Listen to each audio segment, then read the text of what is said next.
Gulf దేశాలపై Iran దాడులు కొనసాగుతున్నాయి. దీంతో వలస కార్మిక కుటుంబాల్లో ఆందోళన నెలకొంది.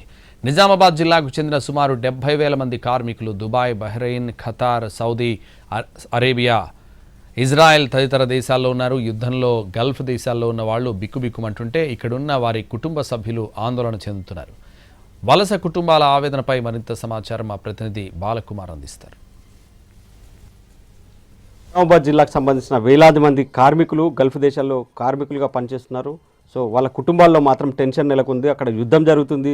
కళ్ళ ముందటే బాంబుల మూతలు మోగుతుండడంతో భయంతో ప్రాణాల అరచేతులు పెట్టుకుని బంకర్లలో తలదాచుకున్న పరిస్థితి. కుటుంబ సభ్యులు ఇక్కడ టెన్షన్ పడుతున్నారు. కానీ పిల్లలు యోగక్షేమ సమాచారాన్ని ఎప్పటికప్పుడు తెలుసుకుంటూ వాళ్ళు ఏ విధంగా ఉన్నారని ఫోన్లలో మాట్లాడుతున్నారు అనుక్షణం.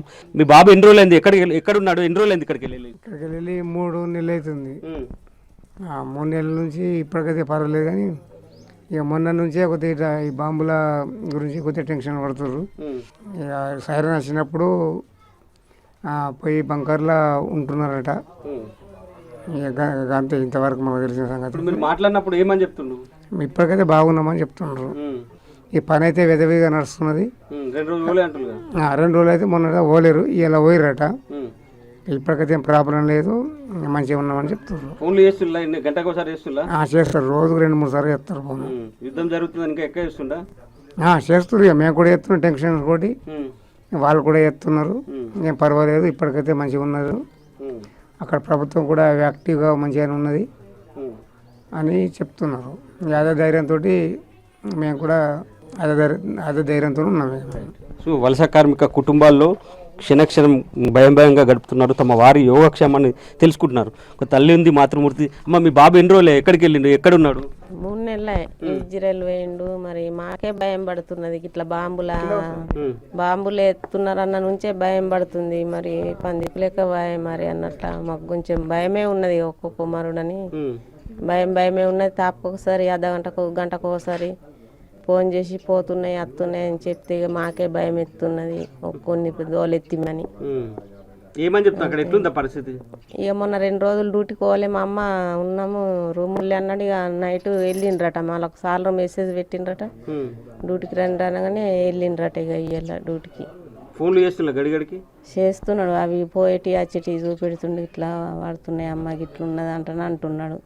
బాంబులు పడుతున్నాయట. ఇక మాకే కొంచెం భయం బట్టి ఇక మేము ఆగక ఎత్తే కూడా ఒక్కొక్కసారి ఫోను లిఫ్ట్ చేస్తలేడు. ఇక పానమాక తాపకొకసారి 2-3 గంటలు కాగానే చేస్తా. ఇక నేనే ఒక్క మాట అనగానే, లేకుంటే మెసేజ్ అన్న పెడతా. ఇట్లా చింటూ మరి ఎట్లనో ఫోన్ చెయ్యి అంటేనే మెసేజ్ పెడతా.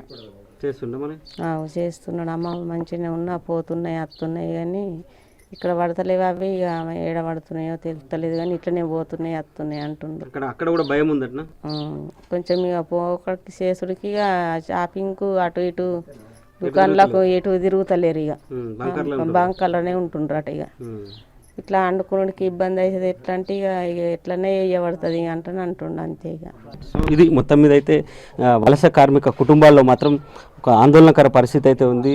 గల్ఫ్ దేశాల్లో యుద్ధం జరుగుతుండడం ఆందోళన కలిగిస్తుంది. ఇక్కడ నుంచి వెళ్ళిన చాలామంది కూడా గల్ఫ్ దేశాల్లో ఉన్నారు.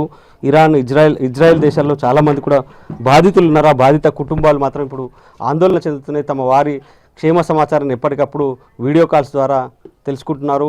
క్షేమంగా ఉన్నాము అని ఒక మాట వినగానే హ్యాపీగా ఫీల్ అవుతున్న పరిస్థితి అయితే ఇక్కడ నెలకొంది. సో మరో కుటుంబం దగ్గరికి వెళ్దాం. వాళ్ళ ఆవేదన ఏంది, ఎలా ఉన్నారు వాళ్ళ కుటుంబ సభ్యులు అనేది తెలుసుకునే ప్రయత్నం చేద్దాం.